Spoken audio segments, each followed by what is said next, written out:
ចាថ្ងៃនេះដែរគឺយើងមកជាលក្ខណៈឆាក្តៅសាច់មឿនម្ដងបងប្អូនចាថ្ងៃនេះដែរនេះខ្ញុំមានជំនួសឆាក្តៅសាច់មឿនមកបង្ហាញពុកម៉ែបងប្អូនចាដោយសារថ្ងៃនេះខ្ញុំធ្វើម្ហូបលក់ចានឹងខ្ញុំធ្វើថតលក់ផងធ្វើវីដេអូផងចាដើម្បីឲ្យបានផលប្រយោជន៍ទាំងពីរសងខាងហ្នឹងបងប្អូនចាឥឡូវពុកម៉ែបងប្អូនចាប់ផ្ដើមទស្សនាទាំងអស់គ្នាចាឆាក្តៅសាច់មឿននេះមានអីខ្លះចាមានគ្រឿងក្រិចអីខ្លះចាឥឡូវពុកម៉ែបងប្អូនចាំទស្សនាទាំងអស់គ្នាថារបៀបធ្វើហើយនឹងគ្រឿងក្រិចរបស់នាងខ្ញុំគឺមានអីខ្លះចាឥឡូវពុកម៉ែបងប្អូនចាំទស្សនាទាំងអស់គ្នាចាគ្រឿងក្រិចយើងមានដូចជាជាមួយនឹងគ្រឿងបុកម្ទេសក្រហមម្ទេសហិលជាមួយនឹងសាច់មឿនកោះមឿនផ្លូវមឿនលេខគ្នាងបងប្អូនចាគ្រឿងបុក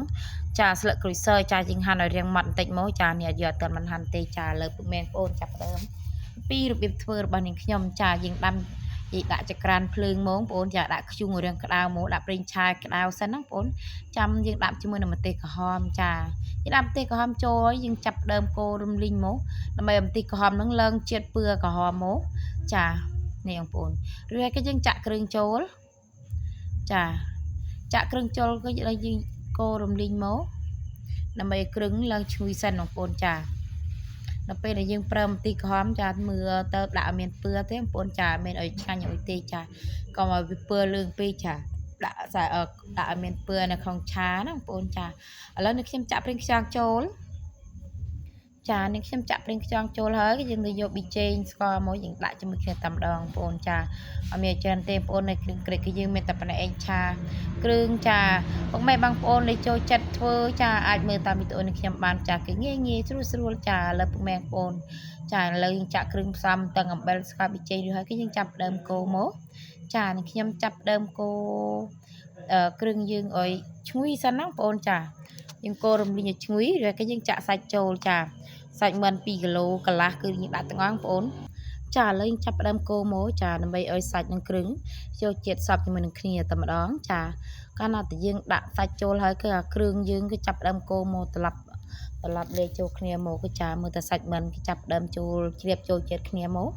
ចាស្លឹកក្រូចសើចាយើងហាន់ក៏បានហែកក៏បាន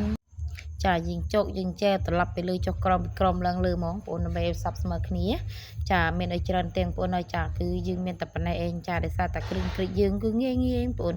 ចាឥឡូវនេះឆាសាច់មឿនយើងចាប់ផ្ដើមចាញ់ជាតិទឹកហ្នឹងបងប្អូនចានៅក្នុងសាច់មឿនជាតិទឹកក្នុងសាច់មឿនបងប្អូនចាយកទៅដាក់ទឹកទេចានេះបងប្អូនអើយចាមើលទៅសាច់មឿនក៏ចេញជាតិទឹកចាទុកឲ្យខាស់សិនណាបងប្អូនចាមិនហូបទៅឆ្ងាញ់ចានៅកាលណាតែយើងធ្វើឆាខាស់ទេគឺហូបអត់កើតទាំងបងប្អូនហើយចាគឺនាងខ្ញុំចូលចិត្តអាខាស់គ្រីមហ្នឹងបងប្អូនចាបើសិនយើងចាំបានទឹកតិចគឺយើងខាស់ហើយគឺយើងថែមទឹកម្ដងទៀតគឺយើងចាប់ដើមតែថែមទឹកrồiគឺខាស់ទៀតហើយគឺយើងចាប់ដើមតែឆាយើងចាប់ដើមតែរសឆ្អិនហើយគឺយើងចាប់ដើមបន្ថែមគ្រឿងក្រិចដូចជាអំរាព្រៅចាព្រោះអីឆានេះគឺឆ្ងាញ់ជាងគេអំរាព្រៅបងប្អូនអើយចា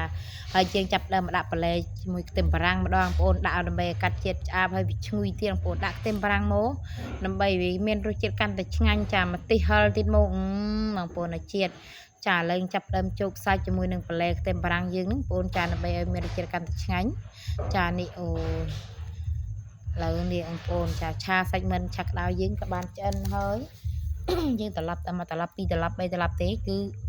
ឆាក្តៅយើងគឺទន់ខ្ទឹមបារាំងហើយគឺយើងអាចដាក់ជាមួយស្លឹកព្រាព្រៅបានណាបងប្អូនចាដល់ពេលដែលយើងដាក់ស្លឹកព្រាព្រៅគឺយើងត្រឡប់អត់ឲ្យយូរទេបងប្អូនចាយើងត្រឡប់តាមមួយសន្ធោសទេចាគឺស្លឹកព្រាព្រៅនឹងវាស្ទន់សពើបអស់ហើយចាឥឡូវនេះបងប្អូនចាប់ដើមដាក់ហើយស្លឹកព្រាព្រៅយើងដាក់ទៅមើលធ្វើឲ្យឆាយើងនឹងវាឈ្ងុយឆ្ងាញ់បងប្អូនចាតំណងមែនទេបងប្អូនអើយចាយើងធ្វើគ្រឿងក្លែមក៏បានហូបបាយក៏បានចាជួបជុំមិត្តភ័ក្តិបងប្អូននៅផ្ទះក៏បានចានេះបងប្អូនឆាក្តៅចង់បានហុលដាំទៀតច្រើនបងប្អូនចាឥឡូវនេះចាប់ដើមជោគត្រឡប់ហើយចាឥឡូវយើងជោគត្រឡប់ឲ្យស្មើគ្នាមកចាំយើងចាប់ដើមលើកយកមកទុកបងប្អូនចាយើងមកទុកតិចបន្តិចចាប់ដើមរៀបចំដាក់ប្រអប់ព្រោះយើងធ្វើឆាលក់បងប្អូនចាថ្ងៃនេះគឺនាងខ្ញុំធ្វើម្ហូប2មុខចាយើងធ្វើឆាក្តៅមួយមុខខមួយមុខចាឥឡូវពុកម៉ែបងប្អូនឆាយើងក៏ចាប់ដើមតែឆ្អិនរួចរាល់អស់ហើយគឺយើងចាប់ដើមទស្សនាវីដេអូទៅមុខទៀតថាខគឺយើងនាងខ្ញុំបានថតទាំងបងប្អូនហើយចានាងខ្ញុំថតអាពេលឆ្អិនអស់ហើយចា ដោយសារតែថ្ងៃនេះគឺយើងប្រើភ្លើងចក្រានបែបនេះបងប្អូនអើយក្តៅល្អបងប្អូនអើយនេះចាឥឡូវឆាយើងចាប់ផ្ដើមឆ្អិនរួចរាល់ហើយចាឥឡូវជាចុងក្រោយនេះខ្ញុំក៏សូមអរគុណដល់ពុកម៉ែបងប្អូនទាំងអស់គ្នាចូលចិត្តតាមដាន page ស្អីអាចទាំងអស់គ្នាកុំភ្លេចណាចុច like ជួយ share ជួយ follow page នេះមួយផងចាអរគុណចានេះគឺខបងប្អូនចានឹងខ្ញុំធ្វើម្ហូបលក់មួយថ្ងៃតែ2មុខទាំងបងប្អូនចាអរគុណ